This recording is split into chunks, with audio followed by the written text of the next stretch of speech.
Hi betting experts, on Friday the 5th of June. First of all, look back at our two bets at Newcastle on Thursday, and we move on to Newmarket on Friday. A brilliant card, the ground pretty much perfect. There's been some showers around through the week for once after a really dry spell, and the course looked in fantastic condition.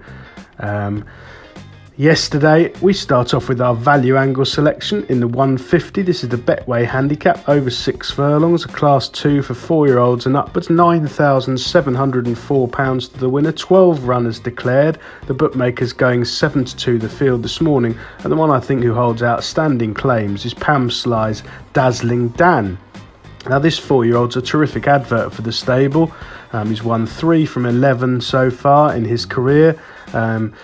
And he ran really well in victory and defeat throughout last season, starting off in April at Doncaster when touched off on his handicap debut behind Morrowad, and he did win 2 handicaps subsequently, both of them over this course and distance, on the 18th of May off a mark of 95, and then returning here in August to win by half a length from Oxted off a mark of 99. He is now up to a mark of 103, but he showed he could be competitive of his final start at Ascot in October when conditions were plenty testing enough, but he still ran with credit behind Tinto. Now he's likely to be fully fit. Pam Sly usually has her horses ready first time out, and the booking of Adam Kirby encourages that he'll go well. He's run really well off a break twice in his career as well. He's got a good draw in stall too, and coming back to Newmarket is the key.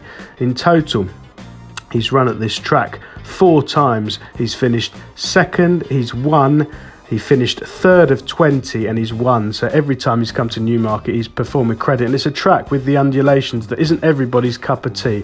The rain that's arrived this week, a little bit of rain, has probably taken the edge off the ground, which will suit him ideally. And he's around about 5-1 this morning. I think it's a very fair price. The dangers, well, it's a competitive sprint, but I suspect a few of them are likely to need a run or two to get played in. The likely favourite is Ed Walker's Swindler, who's entitled to maximum respect. He's completely unexpected. And the stable has started running this week. He's run 6 times and won twice in total, ending up last season with a win at Ascot off a mark of 90 in a huge field, 14 runner field there. His previous win came at Ascot on firm ground as well on his seasonal debut. That was off a mark of 82. He shot up to 90 and defied the handicap. He does return here off 96, quite a big jump in one hit, and he has drawn the wing in 10. He's out on the outside 10 of 12, which might not be ideal, perhaps a slight concern. For me, Dazzling Dan, if he sees daylight late, it's going to take an awful lot of beating. For our nap of the day, we go to the feature race, the 3:35. This is the first Group 1 Coronation Cup over a mile 4. For 4-year-olds and upwards. 7 runners, over £62,000 on offer to the winner. The one I prefer is Roger Varian's Defoe. Again, from a yard, going really well. This 6-year-old's got a tremendous record. He's won 9 times from 19 start. He was placed on the other 4. He's amassed over £600,000 in prize money. He's a proven Group 1 performer. He had a terrific season last time around, perhaps the highlight of which was winning at Epsom in the Coronation Cup.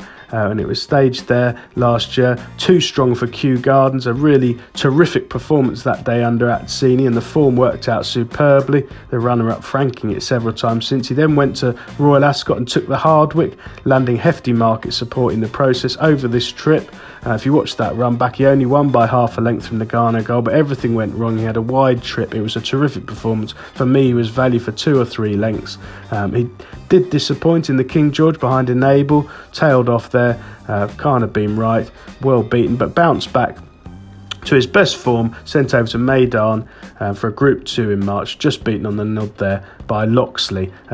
He's had 90 days off since, obviously, as have most of them, but he's been trained to the minute for a repeat bid in the Coronation Cup at Epsom, and he comes to Newmarket now to try and retain his crown. I think he'll take an awful lot of beating. The main danger, well, Gayath is a short price favourite.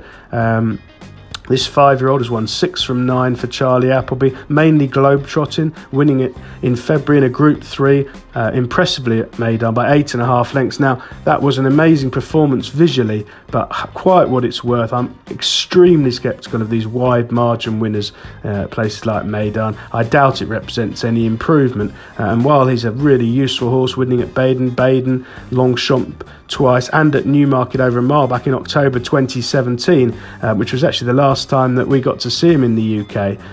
I don't think his form is quite as good as Defoe, and at the prices, Gaiath is around 6-4, Defoe looks at 130 chance. I think you've got to side with Defoe. The bottom one, Stradivarius, our old friend, I do respect him, but this trip could be on the sharp side, and he's probably going to be used as a sighter for the Gold Cup in a couple of weeks. So Defoe for me, a confident nap on a cracking day of racing at Newmarket. Best of luck, betting experts.